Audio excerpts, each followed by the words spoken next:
Hello, Devin and Lana. Thank you for taking the time to meet with me today. To get things started, let's take a look at how much additional life insurance I would recommend based on your situation. When making this determination, I like to use the LIFE acronym, which stands for liabilities, income replacement, final expenses, and education funding. First, let's look at the liabilities portion. Given that you guys currently have a mortgage, along with some monthly car payments and some assumed student loans being used to pay for Lana's MBA program, this total amount, plus any consumer debt you may have accumulated from credit cards, will give you your total amount of liabilities. I personally recommend getting whatever additional life insurance necessary in order to be able to pay off this total amount of liabilities. Next, let's take a look at your income replacement.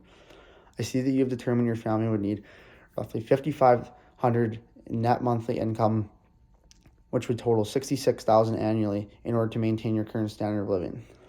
We're going to use the capital utilization method to calculate your income replacement. It is important to note that this method uses all of the principal over a period of time. So let's assume your wife will live for another 50 years. So the end value will be 50.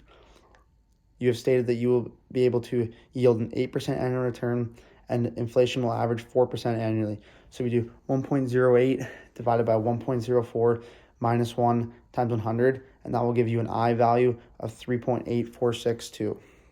As stated before, you have deemed that you need an annual income of $66,000, and this amount will be your PMT value. We will then take all these numbers and solve for present value, which will equal $1,511,974.15, which will be the amount that needs to be invested 8% starting tomorrow in order to generate a return of $66,000 and an increasing amount each year after until the 50 years pass, when your estimated life expectancy will reach its end. Next, when looking at final expenses, there's a lot of variability associated with this calculation. These expenses include funeral costs, medical costs, and any potential desire to leave a sum for surviving loved ones. I think it is very important that you two sit down and talk about the amount that you would want for these final expenses to be available in the future. Now, let's look at the final part of the LIFE acronym, education funding. I'm sure this aspect is very important to you and your family, given that you have 2 young children. There's multiple ways to calculate these costs, but let's go with one of the simpler approaches. Given that the average annual tuition costs currently are $25,000 a year, let's multiply this number by 4, which will give us $100,000, and then multiply this by 2 because you have 2 children. This will give you an amount of $200,000. Seeing that you have an annual expected investment return of 8%, you can invest this $200,000 and easily outpace inflation, so that if you were to die tomorrow, your children would still be able to cover their education costs while keeping up with inflation.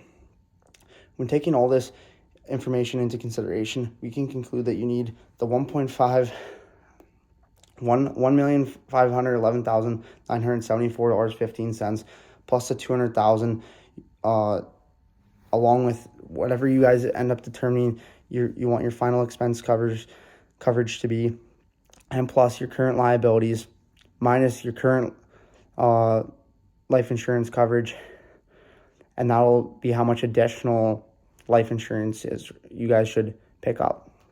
Finally, when looking at the situation, I'd recommend a variable life insurance policy due to the fact it is permanent and provides your loved ones with a guaranteed death benefit.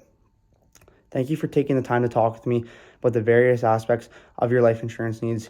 If you have any other questions, please do not hesitate to reach out. Thank you.